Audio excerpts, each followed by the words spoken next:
ಸಖತ್ತಾಗಿದೆ. ಸೊ ಇದನ್ನು ಹೇಗೆ ಮಾಡೋದು ನೋಡ್ಕೊಂಡು ಬರೋಣ ಬನ್ನಿ. ಕ್ಯಾಪ್ಸಿಕಮ್ ಗೊಜ್ಜು, ಇದಕ್ಕೆ ಬೇಕಾಗಿರೋ ಇಂಗ್ರೀಡಿಯೆಂಟ್ಸ್ ಹಾಗೂ ಹೇಗೆ ಮಾಡೋದು ಅಂತ ನೋಡ್ಕೊಂಡು ಬರೋಣ.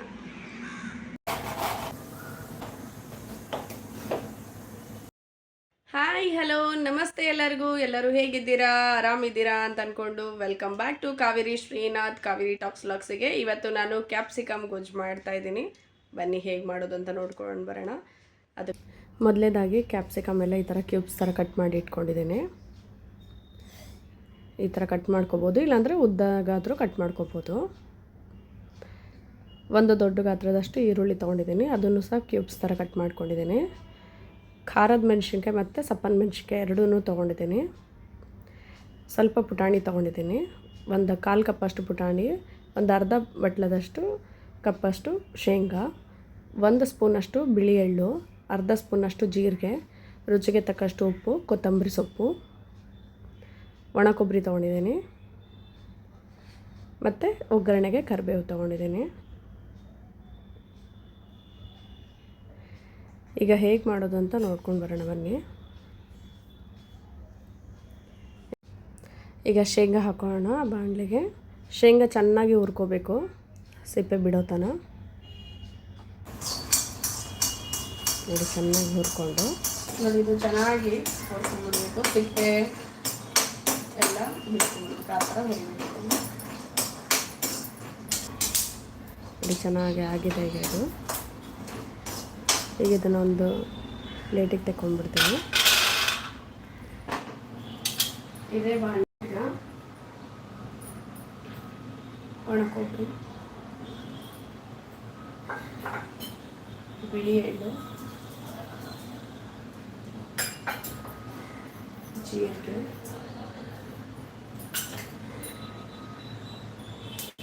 ಹಾಕೊಂಡು ಒಂದು ಸ್ವಲ್ಪ ಹುರ್ಕೋಬೇಕು. Gas off ಮಾಡ್ಕೊಂಡ್ಬಿಡ್ತೀನಿ.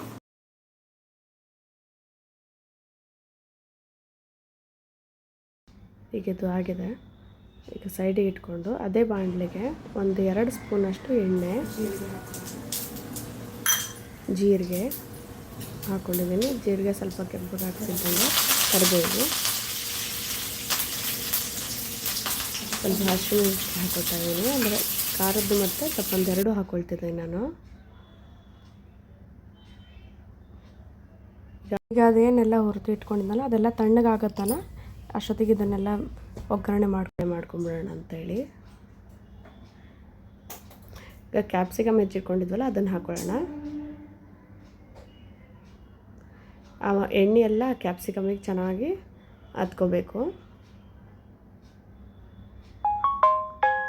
ತುಂಬ ಅಂದರೆ ತುಂಬ ರುಚಿಯಾಗಿರುತ್ತೆ ಇದು ಅನ್ನದ ಜೊತೆ. ನೀವು ಟ್ರೈ ಮಾಡಿ ಹೇಗೆ ಬಂತಂತ ನನಗೂ ತಿಳಿಸಿ. ನೀವು ಯಾವ ಥರ ಕ್ಯಾಪ್ಸಿಕಮ್ ಗೊಜ್ಜು ಮಾಡ್ತೀರಾ ಅಂತಲೂ ಹೇಳಿ. ಇವಾಗ ಚೆನ್ನಾಗಿದ್ದು ಎಣ್ಣೆ ಜೊತೆಗೆ ಮಸಾಲೆ ಇದು ಎಣ್ಣೆ ಜೊತೆಗೆ ಚೆನ್ನಾಗಿ ಆಗಿದೆ. ಈಗ ರುಚಿಗೆ ತಕ್ಕಷ್ಟು ಉಪ್ಪು ಹಾಕೋಣ. ಇದಕ್ಕೆ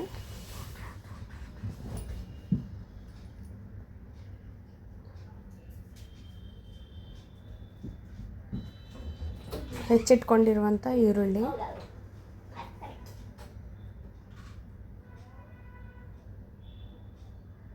ಚೆನ್ನಾಗಿ ಒಗ್ಗರಣೆ ಈರುಳ್ಳಿ ಎಲ್ಲ ಕಲಿಸ್ಕೊಂಬಿಡೋಣ. ಈಗ ಚೆನ್ನಾಗಿ ಕಲಿಸ್ಕೊಂಡು ಸ್ವಲ್ಪ ಬೇಯಿಸೋದಕ್ಕೆ ಬಿಟ್ಬಿಡ್ಬೇಕು ಇದನ್ನು ಚೆನ್ನಾಗಿ. ಬೇಯೋದ್ರಾಗೆ ಈಗೇನು ಹುರ್ಕೊಂಡಿದ್ವಲ್ಲ ಇದನ್ನೆಲ್ಲ ಒಂದು ಮಿಕ್ಸಿ ಜಾರಿಗೆ ಹಾಕ್ಕೊಂಡು ತಣ್ಣಗಾಗಿದೆ ಪೂರ್ತಿ ಪೌಡರ್ ಮಾಡ್ಕೊಂಬಿಡೋಣ.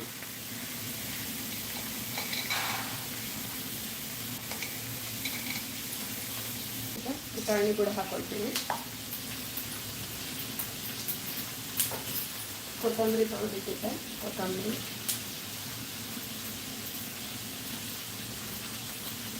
ಮಿಕ್ಸಿ ಮಾಡ್ಕೊಂಡಿದ್ದೀನಿ. ನೋಡಿ ಆಗಿದೆ. ಈಗ ಮಿಕ್ಸಿ ಚೆನ್ನಾಗಿ ಫೈನ್ ಪೇಸ್ಟ್ ಮಾಡ್ಕೊಂಡಿದ್ದೀನಿ ನಾನು.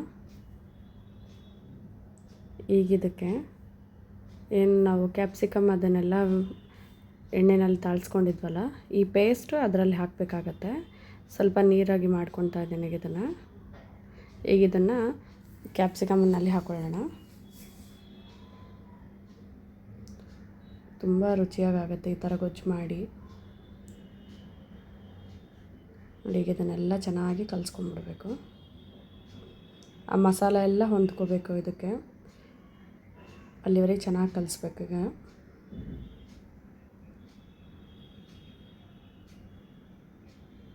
ಕ್ಯಾಪ್ಸಿಕಮ್ ಮತ್ತು ಹಸಿಮೆಣ್ಸಿನ್ಕಾಯಿ 2 ಒಗ್ಗರಣೆ ಹಾಕಿದ್ವಲ್ಲ ನಾವು, ಸೊ ಅದನ್ನೆಲ್ಲನೂ ಮಸಾಲೆ ಜೊತೆ ಕಲಿಸ್ಬೇಕು.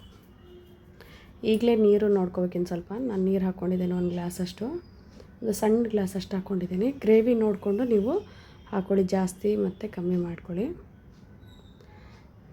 ಚೆನ್ನಾಗಿ ಕಲಿಸ್ಕೊಂಡು ಈಗ ಇದನ್ನು ಒಂದು ಸ್ವಲ್ಪ ಅರಿಶಿನ, ಒಂದು ಅರ್ಧ ಸ್ಪೂನಷ್ಟು ಅರಿಶಿನ ಹಾಕಿದ್ದೀನಿ. ಅದನ್ನ ಹಾಕಿ ಕಲಿಸ್ಬಿಡ್ತೀನಿ.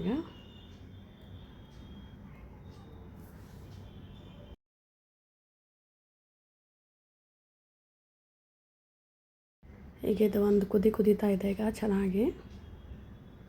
ಈಗ ಇದಕ್ಕೆ ನಾನು ಮ್ಯಾಗಿ ಮ್ಯಾಜಿಕ್ ಮಸಾಲ ಪೌಡ್ರ್ ಬರುತ್ತಲ್ವ, ಅದನ್ನು ಹಾಕ್ತಾಯಿದ್ದೀನಿ ಇದಕ್ಕೆ. ಈಗ ಇದನ್ನು ಹಾಕಿಬಿಟ್ಟು ಚೆನ್ನಾಗಿ ಕಲಿಸ್ಕೊಳ್ಳೋಣ. ಇದಕ್ಕೆ ಇದು ಮೇನ್ ಇಂಗ್ರೀಡಿಯೆಂಟ್ಸ್, ತುಂಬ ರುಚಿಯಾಗುತ್ತೆ. ಅಕಸ್ಮಾತ್ ಮ್ಯಾಗಿ ಮ್ಯಾಜಿಕ್ ಪೌಡ್ರ್ ಇಲ್ಲ ಅಂತಂದರೆ ಗರಂ ಮಸಾಲ ಯೂಸ್ ಮಾಡ್ಬೋದು.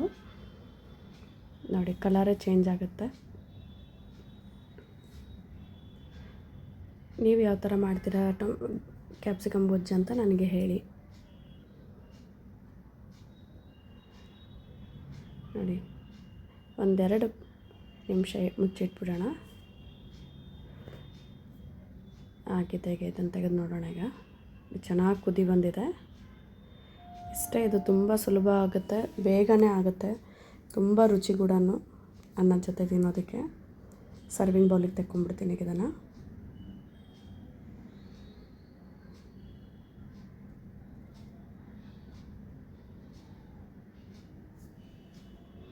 ನೋಡಿದ್ರಲ್ಲ ಸ್ನೇಹಿತರೆ, ಕ್ಯಾಪ್ಸಿಕಮ್ ಗೊಜ್ಜು ಹೇಗೆ ಮಾಡೋದು ಅಂತೇಳಿ. ಇದು ಅನ್ನದ ಜೊತೆ ತುಂಬ ಒಳ್ಳೆ ಕಾಂಬಿನೇಷನ್.